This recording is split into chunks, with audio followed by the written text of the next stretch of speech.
feel the hate coming out of the two of them based on what they were saying to each other. All right. Now, they agreed on this one instances, and they kind of lightened up on each other. Now, yeah, it was over something horrible, but these are the kind of things that these small moments like that. It's just like the black guy that I sent on Twitter. There was a black guy that went to KKK rallies for like 4 years. We ended up getting 200 KKK robes from these people because of moments where they're able to see kind of some similar ground and have some sort of framework that's kind of similar. It brings them together. Yeah, it's over something horrible, but for the rest of the debate, it wasn't as vitriolic. They kind of like eased up on each other and were able to have a better conversation overall. So yeah, they wound up agreeing on that, but I have no way of knowing that going into it. I understand. I'm not. All right, let me make myself clear that I'm not saying that there was any intention of having that conversation. I'm not saying that you knew it was going to happen. What I am saying is that when you have that this could be a learning experience going forward, not to have a black nationalist and a white nationalist on at the same time without somebody that's going to be able to cover that base. Like usually what you do is you have on somebody, like for the non-sequitur recipe is usually you have on somebody that's got a kind of a wacky idea, and then you have somebody that's on to counter that wacky idea. Mm-hmm. What happened yesterday was you had two people with the same basic wacky idea talking about a completely different subject. It's like having two people that are anti-vaxxers on to talk about the merits of smallpox. That's or the effects of smallpox or something like that. Well, then they wind up agreeing on anti-vax. You assume that I know about psychopath atheists. I mean, I did, but I'm assuming that you didn't know. Good. I'm under the assumption that you did not know. I want to make that clear. You would be correct. So, I think that it's something to know about going forward. I knew about Psycho. I'm pretty sure that Steve did, but maybe Steve didn't think about it or bring it up. Obviously, he didn't because you didn't know. No. But I like Psycho is from back in the Nadia days. Me and Steve are both from the Nadia days. He should be familiar with that because Psycho went viral a couple of times in that community. Yeah. And he was known for being the guy that gets along with Nazis because he agrees with nationalist arguments. Yeah, it was a matchup that started out to be a slavery and ended up about ethnostates. Right. I have no way of seeing that going forward, and that ultimately doesn't speak to the larger topic here, which is I'm bringing up if I could interject real quick, because I disagree with Ocean on this particular point, because you characterized it as these two guys have the same crazy idea, but they were supposed to talk about another crazy idea. Most flat earthers are anti-Semites, at least the ones that I've interacted with. Really? So if I bring on a flat earther to talk about, his flat earther thing, and then I bring on another flat earther to talk about some aspect of flat earth where they discuss things, and then for some reason they start talking about how the Jews own the media and they're controlling the media and everything like that, they're going off the rails at that point and not talking about what I brought them there to talk about. So it really doesn't matter if both people or both parties believe in crazy thing B, you're talking about crazy thing A. So I shouldn't be like going hard against that to shut it down. If there's going to be, if you're going to have two people that are supposed to be debating each other and they start going off on a subject that is pretty reprehensible in agreement, like you would have somebody that's going to be able to combat that kind of thing. Well, how did you I assume that you're good at dealing with anti-Semitic arguments, given your familiarity with that subject. John, I agree with you to an extent, but the analogy that you used, it is such a narrow trail and a very unlikely course to take, whereas the connection between slavery and nationalism is much more obvious. I think it's what Ocean's trying to say. It's really regardless of which crazy ideas are supposed to be talked about at that point. Like, I feel like that's just sort of picking hairs. So don't identify as nationalists. I have something to say. Can I chime in for a second? Sure.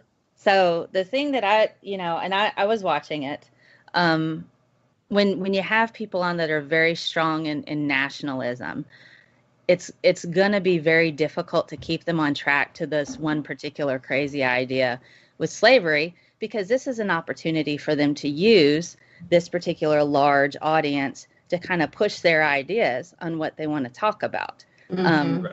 So if I were to get an anti-vaxxer on my show, for instance, if I had 2 of them and I wanted them to talk about something unrelated to anti-vaxxers, or whatever, I wanted them to talk about something unrelated, they are probably more than likely going to use this opportunity to slip in something with their particular views, even if they're problematic. And maybe that's not even what I was trying to get them to do. 100%. But I have inadvertently opened myself, not only me, allowed them to kind of validate their particular views by giving them such a large platform to do that. So I particularly, for my particular shows, I don't have people like that on there, but I do talk about controversial topics, but I'm very careful about how I go about it. I cite what they talk about, but I don't particularly have them on there, because if they go off the rails, now they have a video that they can use to say, hey, I was on Scientist Mel's show. Here's all this stuff that we talked about. And then that gives them an opportunity, and it puts me in a compromising position, because now I'm now attached to somebody who's done this thing, and it kind of makes me look bad too as well. So even as a person who hosts things, you have to be careful so that you don't end up in a situation like that where you've inadvertently allowed 2 people to both say, hey, we need ethno-states. We need this going on. And I understand that the initial, and I listened to the initial talk about slavery, and I thought, I wish I had been, chiming in there, because he brought up slavery is similar to marriage. I'm like, yeah, no, it's not. And so they're going back and forth with all this. And I'm like, okay. But when it goes off the rails like that, anybody who has extreme views like that, you had 2 extremists on there. They're going to, at some point in time, move it towards they get to push their own agenda. And that's where I'm going with that, though. Whoa. Hold on 1 second. We're going to get around. Clarify real quick. Let me just speak to her point real quick. I disagree with that. I'm of the belief that even if they go off the rails, they're presenting a side that exists in society that doesn't get a lot of a play out in the open, and you have 2 people there, and you have them there to where you can ask them questions, like doing a video, or just talking about is one thing. Like, you can do a video response, but you're literally able to ask them particular things about their ideologies while they're there. I think that is beneficial, or it can be very beneficial in order to agree. Sure, yeah. But you weren't prepared for that. Sure, we were. Neither were they. And neither were they. So they don't have a chance to go and do a reaction video, and to go in Google search and to go see what the leaders of their organizations think, and go to their forums and get the answers that they need to combat your defenses. I mean, you don't have to be very knowledgeable about bullshit to spell bullshit. Did you watch it, Mel? I watched the slavery portion, and then I saw it go into the ethno states. I didn't have as much time to prepare for this, but I wanted to talk a bit about. If you go back and watch it, you'll see that we did fine pushing back against the ethno states issue. That wasn't a problem. So I am a strong proponent of the idea that silence is enabling, that science enables and condones people to continue promoting these ideologies. And I don't remember who said the quote. They said the only thing necessary for the triumph of evil is that good men do nothing. And I think that silence can come in. Oh, you don't have to be silent. Well, no, I don't think that we should be silent about it either. I also don't think that they should be completely deplatformed. But you can be silent in many ways. You cannot talk about it at all. You can only talk about it when it comes up. Or you can be proactive about it and seek it out and face these ideas. And whenever you're proactive about it, you're not reacting to something. You're getting it to where they are reacting, to where you are getting them to combat their own ideas. Because if you're just constantly reacting to their proactiveness, then they're not getting a chance to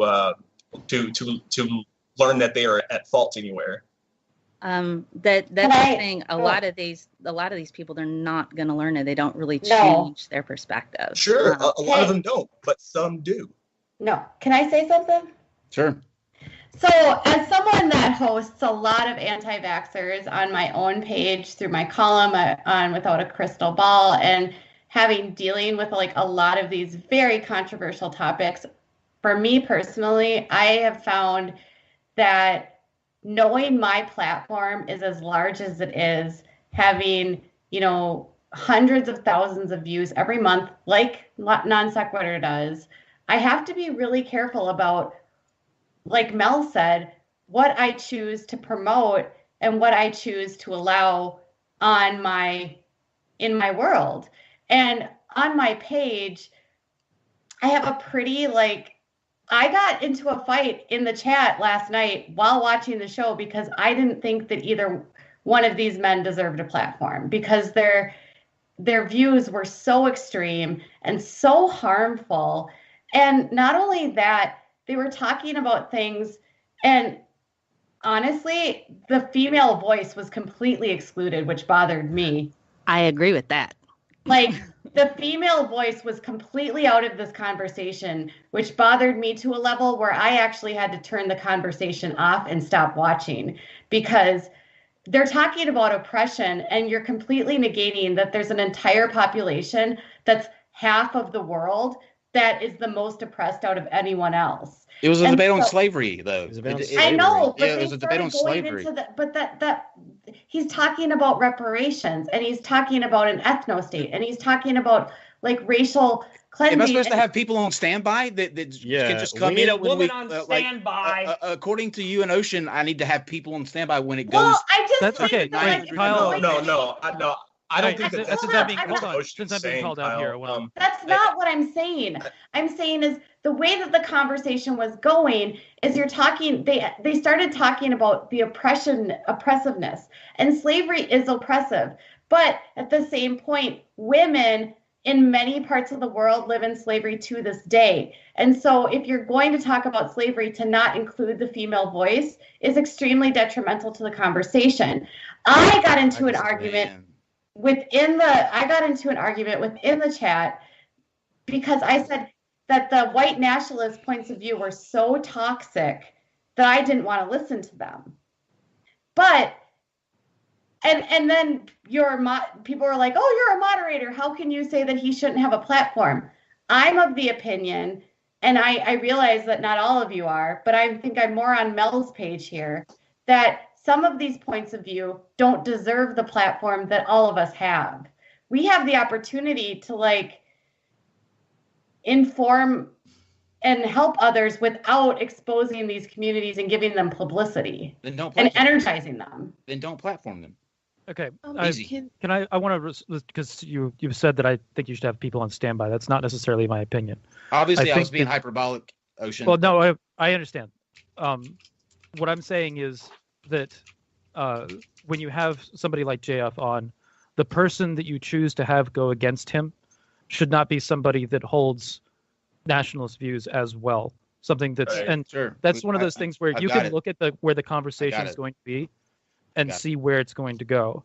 There's a lot to get to, so I don't want to spend a lot of time on who I should have had debating. This is the broader picture. I think this is kind of the key to the point, though. No, the key to the point is, should the people with these extreme views be allowed to have a place where they can come and discuss things? That's right. That's what this has a lot to do with that. I think what Ocean I don't see it. I want to jump in. So the reason why I'm hammering this is because my position. I'm gonna let you make one more statement on it. But after this, we're moving on. I'm not spending 10 minutes to hear the same thing again. I think this is on the topic. If you're going to have somebody that has a nationalist view, the person opposing him needs to be somebody that can destroy that. If you're going, it's fine to platform these guys, but they don't need to be doing them two at the same time. Got it. It's okay to platform these guys, but one of them has to lose. Yeah, the right person has to lose the debate. So is it really even keel when you have on a flat earther? Was that the opinion for here? Sure. Do you think that that's an even? They think it is. They think it is. So when you have on somebody that's got a PhD going up against a flat earther. Okay, it's really hard for me